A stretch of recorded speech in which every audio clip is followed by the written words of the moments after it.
kasi yung culture na yun embedded. Leadership starts with the President, down to the Secretary of Justice and Preso, down to the Bureau of Correctionals.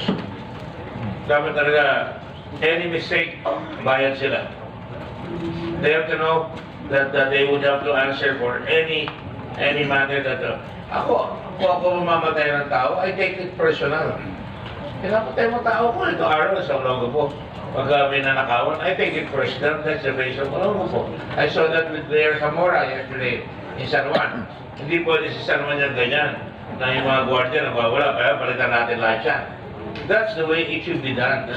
You are a professional, you're not going to allow the organization or the city or the country to go into considerable embarrassment because you're not acting like a professional. You don't even, can you imagine? Ang dami-dami. Kami nga, sabi nga ni Senator Lacson, umabot sa amin yung issue nung nag-aaway sa loob ng customs eh.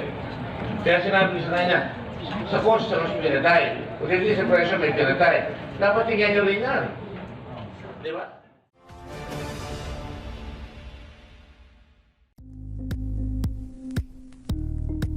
Thank you for watching Politico TV. Please like and subscribe to our channel for more videos.